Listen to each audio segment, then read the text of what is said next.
Hello, this is McD the Beast, and this is McD Sports 4 coming to you today with NFL coaches on the hot seat. I think this is the final week stretch in the NFL season, starting this Thursday, Thanksgiving.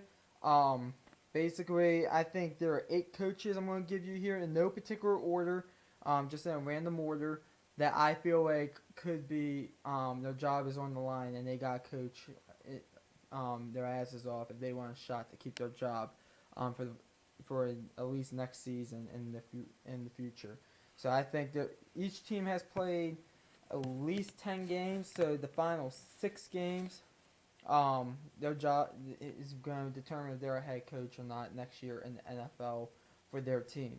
So let's get into it. No particular order, by the way. First one, Marvin Lewis of the Cincinnati Bengals, I think is on the hot seat. The reason why I think he's on the hot seat is because he fired his defensive coordinator and he took over the defensive play calling duties, which means he thinks his job's on the line and he's trying to take over that defense because he's like, oh God, my job's on the line, which is surprising because it's amazing Marvin Lewis hasn't been fired yet from the Cincinnati Bengals. It's amazing. I would just say go listen to some Stephen A. Smith. If you wanna hear rants about Marvin Lewis, but I'll rant about him a little bit while I have him up here. Marvin Lewis has not won a playoff game, and it's amazing to me he's still a head coach for the Cincinnati Bengals. This guy is livid with mediocrity. All he does is be mediocre. He's a mediocre head coach, in my opinion. I just feel like Marvin Lewis, I'm stunned that he still has the Cincinnati Bengals job. But I think he's on the hot seat because he would not took over that defense and brought in Hugh Jackson if he thought that he wasn't on the hot seat. So we'll see what they do. I have them missing the playoffs as of right now. If you watched my video yesterday, I'll put that. Actually, no, you should go check it out on my channel, my AFC playoff outlook video. Go check that out. But I'm telling you, Marvin Lewis is on the hot seat. The way he's been talking, the way he's been making moves and stuff, he's on the hot seat. So it'll be interesting to see if he keeps his job after this year. Second coach, John Harbaugh of the Baltimore Ravens. John Harbaugh has a very important decision to make. It sounds like he's going to lean towards Flacco. I'm not sure if he wants to do that. His job is on the line. Three out of the 4 years for the Ravens, they have not been in the postseason. That is not really known throughout Baltimore because they're used to being in the postseason. I feel like the Baltimore Ravens have to make the postseason for him to keep his coaching job with the Baltimore Ravens. Also, I think there's talks about Mari Morenheg, the offensive coordinator for the Ravens. It sounds like he's going to be the next head coach if Harbaugh gets let go or fired because they want Lamar Jackson as their future starting quarterback, and Mari Morenheg is he's used to working with quarterbacks like that. So they'll probably want him as their head coach. So Harbaugh might be a dead man walking. He really might. New GM after this year for the Ravens, since Ozzie Newsome is retiring. But I'm telling you, he is on the hot seat, John Harbaugh. I like what I saw yesterday.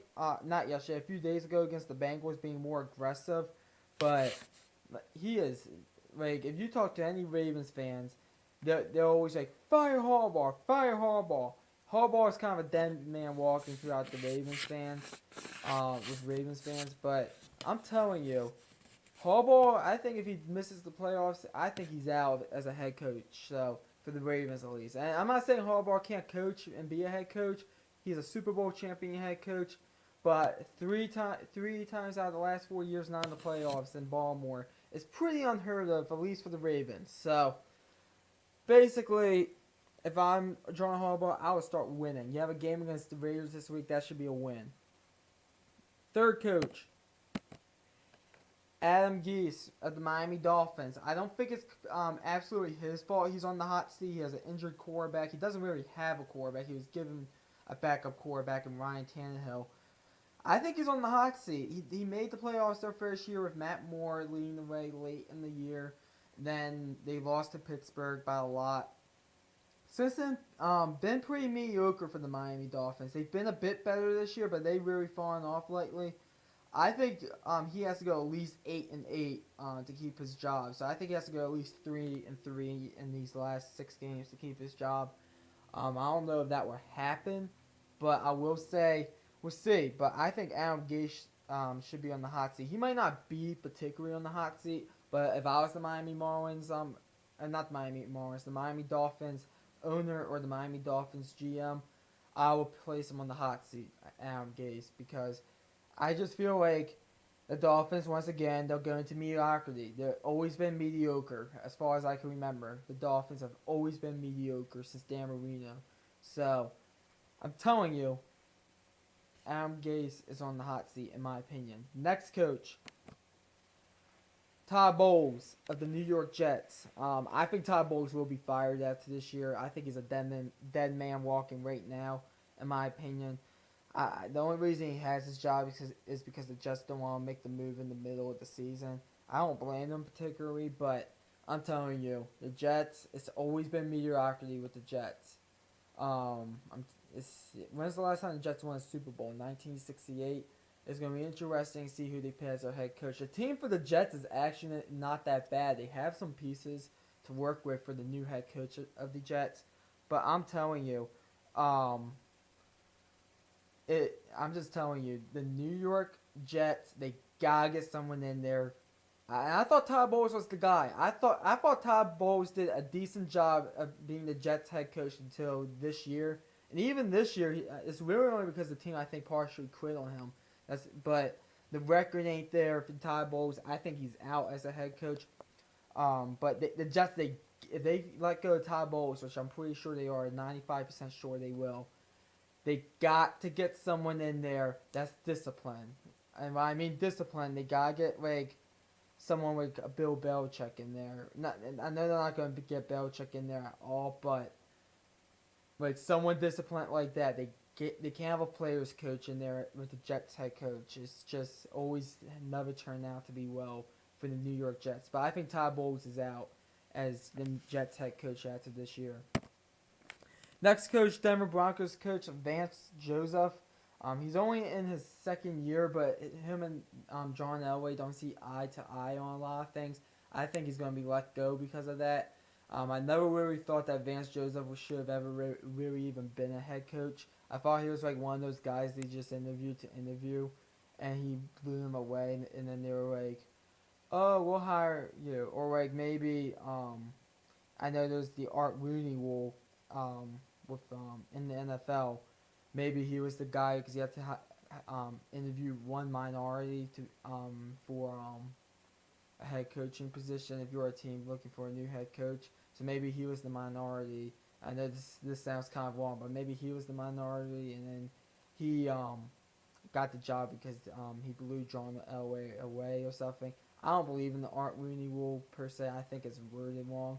I think I'm not going to really get into much of the Art Rooney rule, but I actually think that the Art Rooney rule in a way is kind of racist, but I'm not going to get into it why. If you want to have the conversation, comment down below. But I don't like getting like political on this channel. But I will say that I kind of view the Art Rooney rule as racist in a way. But I think it's because John Elway and Vance Joseph aren't on the same terms.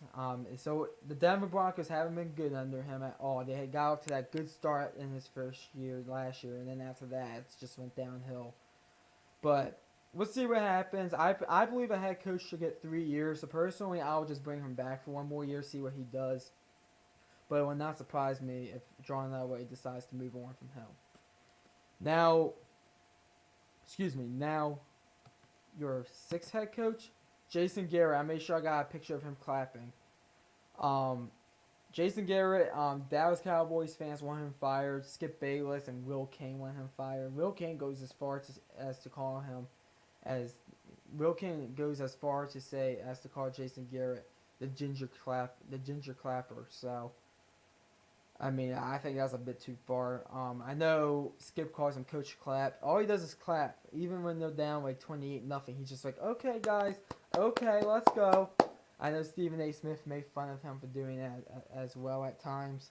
But I think he has to go. I don't think he'll get let go, though, because I think the Cowboys could have a good shot of winning the NFC East, A, and 2, I don't think Jerry would do it. I was stunned that Jerry even let Des Bryant go. I just feel like Jason Garrett, he's going to win the division. I'll give him at least probably another 2 years of him being the head coach of the Dallas Cowboys. But we'll see what happens. But personally, I think Jason Garrett's really just like a, I don't know, not even a quarterback coach, like basically like an offensive assistant, really being a head coach.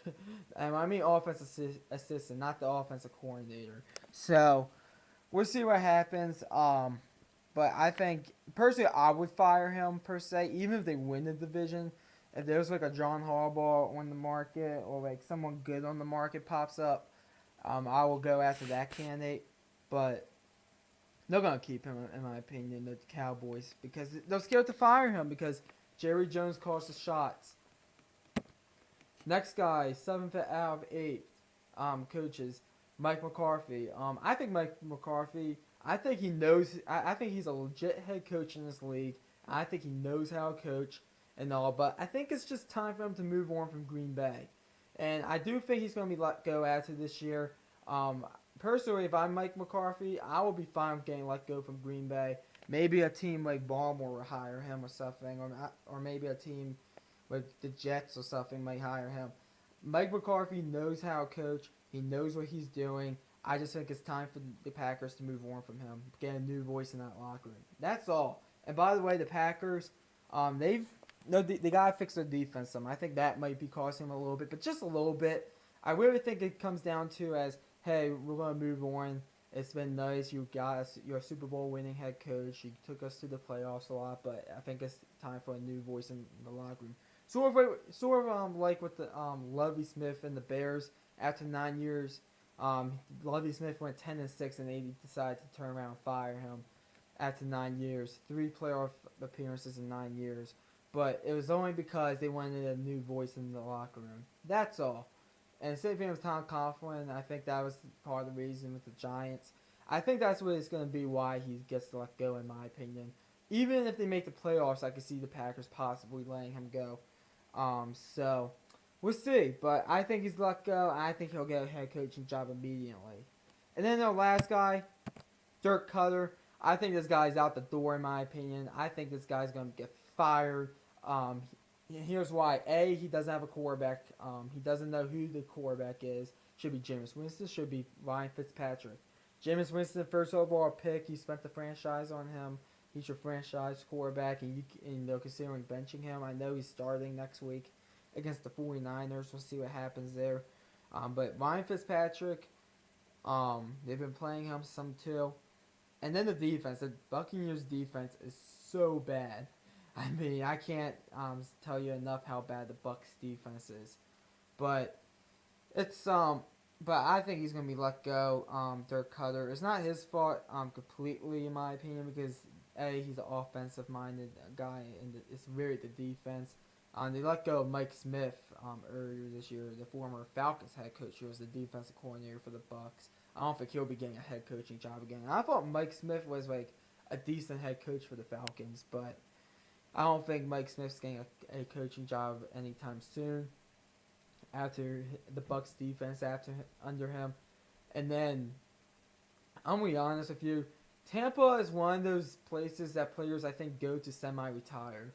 All the Florida teams. I just feel like that's the case. And it's upsetting in a way, but you really got to have good talent to win down in those cities, in my opinion. Because the Jacksonville, they have pretty good talent, and they have a losing record right now. They're 3-7 Jacksonville Jaguars.